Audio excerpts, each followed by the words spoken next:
Hey everyone, welcome back to another exciting episode of Attacker Productions. Today I'm Bancroft, being joined once again by both Jimmy and, like always, Fluff. Yes, sir. What up, people? And today's matchup is our finals, and Fluff has made all the way to the end with King, I almost said, yeah, King Cole, and I have Blue Gohan. And truth be told, I was really worried during Fluff and Jimmy's matchup. Jimmy was playing Mecha Kabora, and I really didn't want to go up against Mecha Kabora because I probably couldn't keep it on the field. So luckily, Fluff won that and saved me the I got humiliation. extreme. I got what I'm going to consider to be extremely lucky in that match. It literally come down to 50-50. It did, Yeah, yeah. yeah. I discarded a random card out of his hand, and the random card just so happened to be the one negate in his hand. It's And matches like it that. really did. Yeah, It's matches like that that make me wish we had two rigs set up. yeah. But there's buttons. Feel free to click them. They're there for a reason. But we're going to go ahead and get into the matchup. So this is the first time I went first. And I got a little cocky and I wanted to get some more cards in my hand. And truth be told, that super combo play probably screwed me over. And we'll get into that on turn two. But standard turn, just played a card, passed it to Fluff. And I'm over here like I know Fluff's like built a deck, and I was there when you kind of built it, but I have no idea what any of your stuff are. And I'm like, oh, let me just read all your stuff as you play it down. I think the hardest part about this deck, about King Cold, is Remember your field cards? reviewing. Well, yes, but it's appropriate charge targets, because where you do run more extra cards than you typically do in any other list, charging your battle cards can sometimes feel really bad. But in the early stages of the game, charging your field cards feels bad because you need to be able to sequence properly to get as much out of it as you can. So there, what you kind of saw happen was I started doing the effects really fast, and I was like, oh, that's not how these effects work. So there, I'm kind of counting up the cards in my hand. A new ruler is up to one card from life to hand, and then top three add one green, the rest go on the bottom. And then leader for activating a field is up to one card from life to hand to draw one. And I think I initially went life from hand, draw one, and then life to hand. And then I was like, oh crap, that first draw one should have been a scry top 3, not a draw. So I fixed it. It's all good. Had I known how aggressive your turn 2 was going to be, I probably would not have hit my life at that point. And my turn two really got halted, even though, as you said, aggressive as it was because of that charge. If I didn't play Zeno on turn one, it would have been a blue card that went down instead. Oh, yep. Yeah. So, and also that was the only Zeno in my hand at the time as well. And I was like, I'm just gonna go ahead and just get the extra draw out of the way. So when I awaken, I'll have a little bit more cards and resources in my hand, and it screwed me. And this isn't the first time getting that charge has happened in my matches. I think, as I explained during James's match, like it happened in James's as well. 4 out of the 5 games I played this deck, it happened. And it's happened during one of our test games too. And I know it happened in a test game against Nick as well. And like, you just don't run enough off color cards for that to happen as frequently as it does. And I think that just speaks to your luck. Yeah, which is always nice. But conveniently enough, I did have enough cards in my hand to kind of, like you said, apply pressure. And having the leader's ability to pick up an energy and placing it back down always helps as well. Yeah. And the issue with my hand right now is that it's all extra cards, and they're all cards that require an additional field spell or a unison or my life to be at exactly 4. So I have to let you take me down to 4. And the few battle cards that are in my hand, I don't want to get rid of. So like you can see, I have a super combo there, but I don't really want to get rid of any of my battle cards. So it's part thinking ahead of what is going to be relevant in turns coming. So you just swung with a 20,000. I now have to sacrifice another battle card or just take that. And I don't want to waste my Awaken here because my Awaken is retap 2 energy or restand 2. So I don't want to deal with that. I want that advantage on my turn. So even though I am having to deal with the gambit of your turn, I'm going to try to do what I can without having to Awaken. And so, what, the leader, 20k skillless, which I did boost to 25. I left the dice on there by accident. It's just for battle though. Then we have the the crit 20k, the overwhelm, and then I decided to swing with the blocker as well, just to add that extra pressure. I'm at 6 life. There's nothing he could do really to me on turn 2 that should be super devastating. Maybe it's getting a little cocky there, maybe I should have hung on to the blocker because you did a pretty nice turn 2 comeback in a sense. Turn 2 in this situation, it's not about trying to steal the game from you, but it's trying to do what I would consider to be damage control. You've got me down to 3 life on turn 2, which is just not where I want to be at this stage in the game. That leaves me incredibly threatened by basically the entire late game of your deck. So here, this is just cleanup for me. Your hand size is kind of low from the pressure. My hand size is kind of fat. I'm going to push and try to get rid of your field as much as possible. It's just a matter of sequencing correctly to do so and hoping you don't overextend and save them. Like the overextension would help me, but it would also equally hurt me if they stayed on the field. Yeah. And that's where I believe swinging the blocker in the end may not have been the best choice. Because if I'm correct, because that's a dual attack, right? The Frieza? Yeah, is a dual attack 25,000 right now. And you have a field card that gets rid of 2Ks or under, if I'm correct, if it goes to the drop. Yes. So. Yeah, so I have that ready to go as well. So when I use the leader effect, I'm going to be able to pop that card, bring the leader up to 25,000, KO one of your skillless cards, and then I have the 2 swings with the Frieza after it. There, I'm just selecting my targets. So I'm going to swing into the blocker Gohan. I'm going to use the effect, pop a new ruler. New ruler is going to let me draw and then discard 1, and then anticipated onslaught when one of my cards is sent to the drop area. I choose one of your cards 2 or less and KO it. Yeah, and that's what's happening right and here. And so that's what happens here. And it was a good way of getting rid of 2 of my cards at the exact same time. Yeah, it really is good. And this is the only way that I can play this game against you is I have to just try to keep you off of skillless. Yeah. Oh, so because real quick, you did swing into my skillless card actually. You didn't swing into the blocker. You swung into the skillless.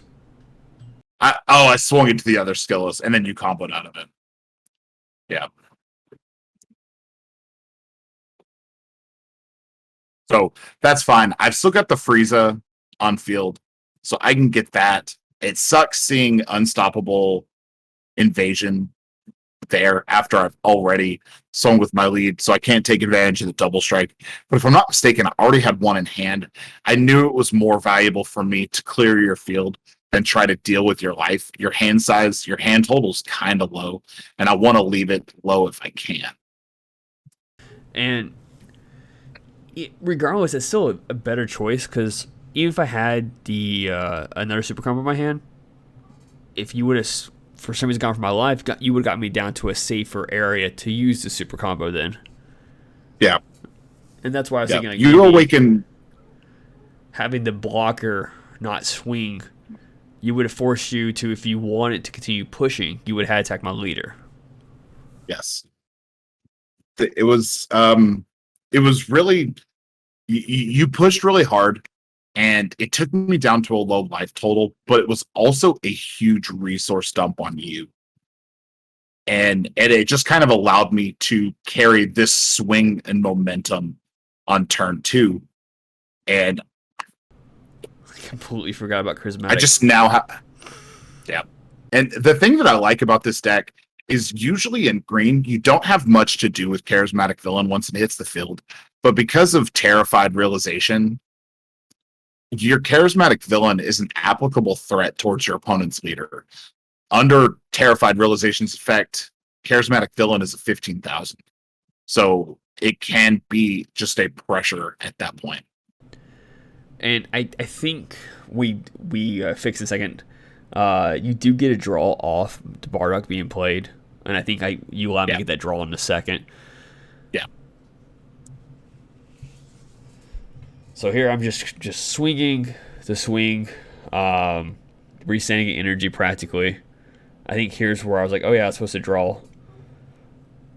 Yeah, because I think I was like, are you only at 2? And you were like, oh, I get the Bardock's effect in turn. And then I think you started going, did I draw for the effect? And I was like, no, I don't think you did.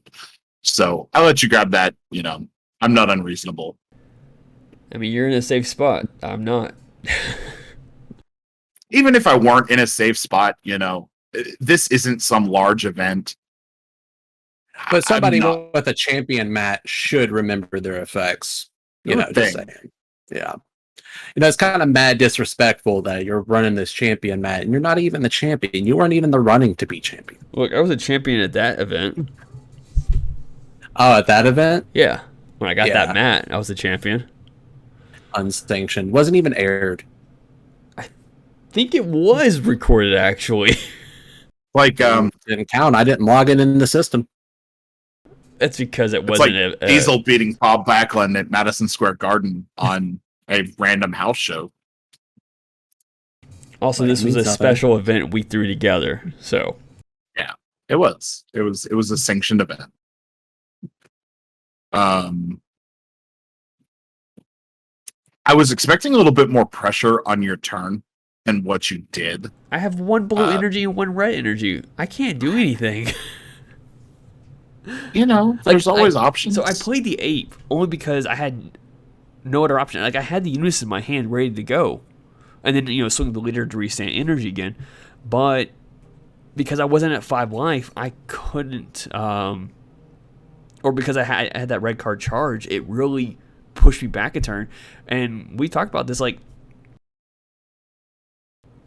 even though Nimbus Master is a really good tech option to get the skills out there, I don't think it's necessary. I think it hurt me more. No, it definitely is not. Like, play more Yamchas. Play the Yamcha and get the auto to bring a skill to your hand. That way you're guaranteed to start charging them,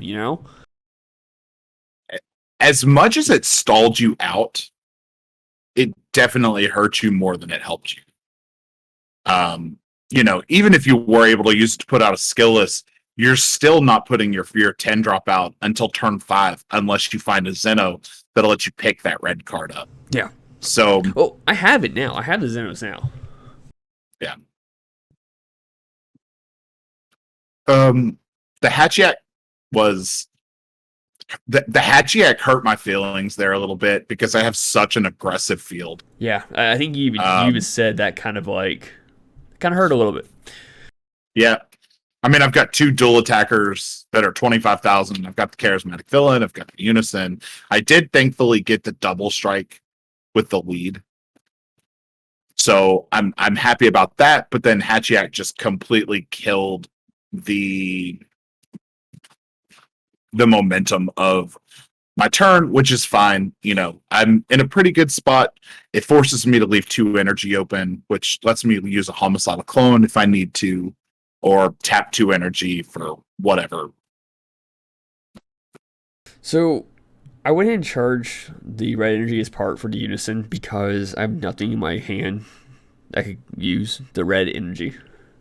So I figured it out that way. And I think I decided to focus on your unison because I knew if I was going for your leader, you're going to just block it anyways. So I figured if I swing it to your unison and you block, there we go. If you don't, it's probably take a marker from your unison instead.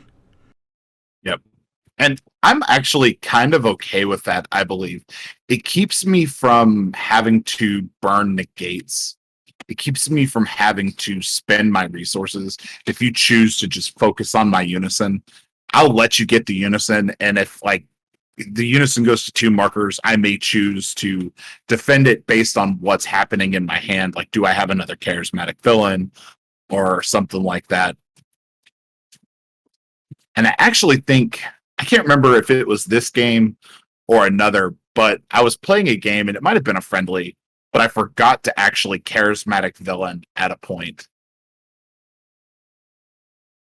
And having that field card is so nice because with the auto here, if you activate blocker, you could pitch a field card to restand it. And if you pitch a field card, you KO a 2-drop. Yeah.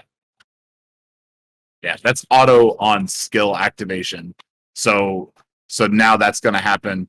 The leader will the blocker will restand, and I still can use it defensively with the leader if I need to. Like if you decide to switch momentum and start going into my leader. Yeah. There we were clarifying effects, and I still have the ability to restand the other villain revived and reviled. Those cards are amazing. They're like the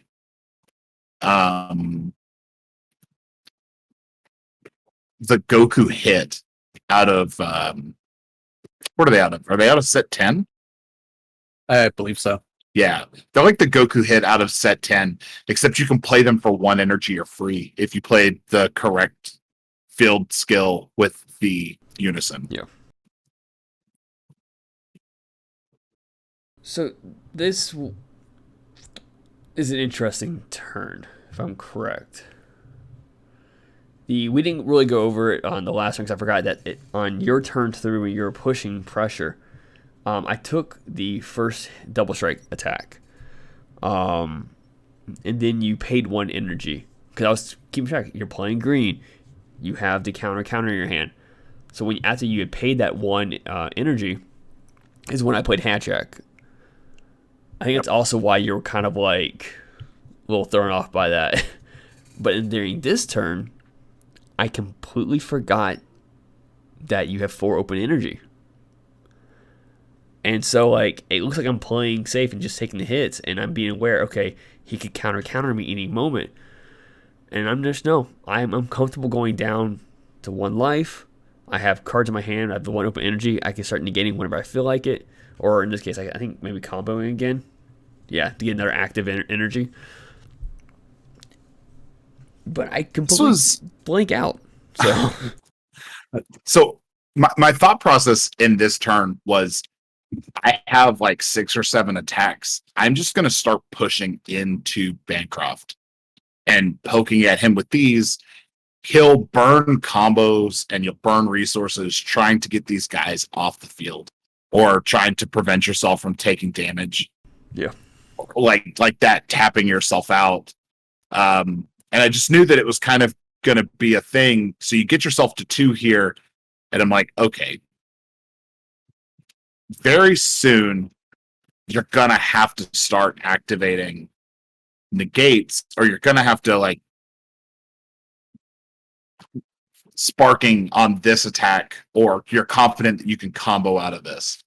So I'm trying to just get you to burn a negate if I can. Yeah. Because then any card on the field that I have, and there it is. Yeah. So you did that. I think I went, whoa. Hold on. I got a response. And well, that's the leader. No, that's the leader. You have response. I couldn't do it on that one. Yeah. Yeah. So I had to do it with the Frieza here. And it also, is your baby unison currently at 5 markers? Yes. That should be 6 because you paid 4 for him and then +2. The field card, when he pops it as well, it removes a marker from. Gotcha. Yeah. All right, I missed that. That was the confusion earlier when I was kind of going back and forth. I'm like, what's going on here and stuff like that. And it looks like I actually left the 2 energy opening when they shouldn't be. They shouldn't be active, but it didn't matter at this point. I would have had 1 open energy. Fluff goes in on this attack, and I don't think I could, if I'm correct, I don't combo out of this attack. Anyway, so he didn't even need the Bunimba, really. It was just like that extra thing. If I could stop this attack, that would have been it. And I think afterwards, like, if I could have survived this turn, I think I had you next game, or next round. I think we talked about that. Because I had the combo that 10 drop, like that was... And then I'll be able to go in with B after that. And yeah, that's just how it worked out. Getting the red card as a charge, which, like I said, it's happened so many times already. Initial tech choice I absolutely loved and enjoyed putting in the deck has practically screwed me over more than I would like. And it's only 4 cards in my whole deck that are different colored. And for some reason, and I know I talked to Jimmy about it yesterday. Both, I think me and Fluff have had the worst luck when it comes to doing stuff like that. And Jimmy, you've gotten lucky, I think you said, right? In the lifetime of this game, anytime that I've had to charge a card from either life or debt to energy, I think I can count 3 times it's actually screwed me. And every single time I see one of you guys play a deck like that, it always screws you 100% of the time. You know, I can remember back to like SS3 format where I would run, you know, primarily blue, but then I'd splash black and red in. And if you charge to red, it's not the end of the world. If you charge to black, there's nothing that needs black energy in the deck. So I ran like 2 black cards, 2 red cards, or something like that. Yeah, I remember running blue, red, yellow, and the worst I could get turn 1 was actually blue. I always wanted to red or yellow, and every time that I got screwed was always like hitting a blue energy. I always on the top 2 cards of your life into your energy for SS3, I'd always hit a black and a red card. I think it happened so frequently that, like, I was kind of happy when that leader got banned because it happened enough. And it's not like I ran like half my deck at red or anything like that. Like, I ran a primarily blue package, but I had like Champas in there. Or the one combo Gokus. I can't remember which it was. And this is why you're not championship material. Because you just don't have the luck of a champion. The luck of a champion. I like the way you phrase that. And with that being said, don't forget there is buttons. Feel free to click them because they're there for a reason. No. I want to say something here. I've been decommissioned for most of this fine game, if I could call it that, from a fake champion to a wannabe champion. I think Fluff sabotaged my microphone arm. I was decommissioned because my microphone arm fell and I could not respond to anything that was said during this. These 2 jabronis, I could not reply to either of them with the shit that they were spewing during this. And I think it's Fluff to blame. I think he's a sore loser. I think he's a sore non-champion. Like and subscribe, that's all you need to hear.